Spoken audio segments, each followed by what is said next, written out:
Most of us grew up learning that the American Constitution, our Constitution, guarantees birthright citizenship. In other words, anybody born in this country, even to parents who are here illegally or simply on vacation, is a U.S. citizen and due all the benefits of that for life. But is that really what the Constitution says? Michael Anton does not believe it says that.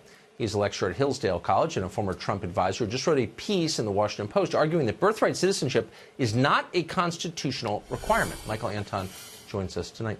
Michael, thanks a lot for coming on. I'm amazed the Post printed this piece. Good for them. You took a lot of heat for it. People were shocked by the idea that you would even question this. But you made your case partly on legal grounds. Why does the Constitution not say what we've been taught it says? Well, you have to read the whole 14th Amendment. It says there's a clause in the middle that people ignore or they misinterpret, subject to the jurisdiction thereof meaning of the United States. What they're saying is if you're born on U.S. soil subject to the jurisdiction of the United States, meaning you're the child of citizens or the child of legal immigrants, then you are entitled to citizenship. If you're here illegally, if you owe allegiance to a foreign nation, if you're the citizen of a foreign country, that clause does not apply to you. If you read the debate about the ratification of the 14th Amendment, all the senators who are discussing what this is meant to do and what it means are very clear on this point. I tried to point that out. I expected the left would blow up and get angry, which they did.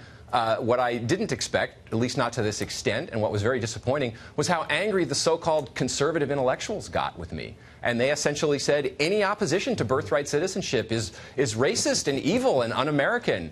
And I'm still in the middle of this debate, writing back and forth. It'll go on for a while. I'm happy to do it. I'm a happy warrior on these questions. But it shows you, you asked the speaker, why are the Republicans so bad on this question? He gave you some answers. I'd ask a parallel question. Why are the so-called conservatives, the intellectuals, the conservative scholars so bad on this question? That's one of the things I'm trying to point out. The nonprofit people who've been consuming billions of donations for 40 years as the country gets more liberal, and then lecture people like you that you're sort of not towing their line? It's a deeply unimpressive group. Deeply unimpressive group. I would ignore them if I were you. Oh, I know who you're talking about. No, I'm talking about the writers and the think tank scholars.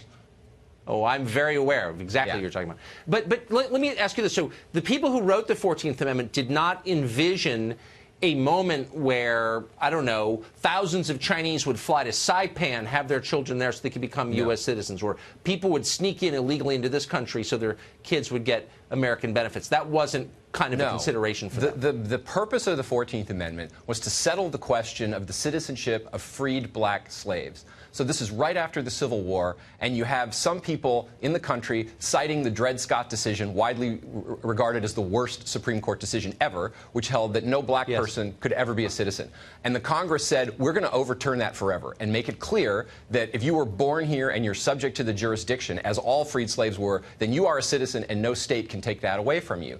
But they also make it clear in language in the debates and in the Civil Rights Act of 1866, passed the same year as this debate by the same Congress, that you have to be not subject to any foreign power in order to be eligible for birthright citizenship. And all the people attacking me and freaking out about this, they don't really have an answer to that. They just glide past it and try to obfuscate and point to other things that aren't relevant. If you read the debate, it's very clear what the framers of that amendment meant. Well, because for them it's theology. It's not a policy debate, and you violated a tenet of their religion. And I hope you'll continue to do that fearlessly as you have. Michael, thank you. Believe me.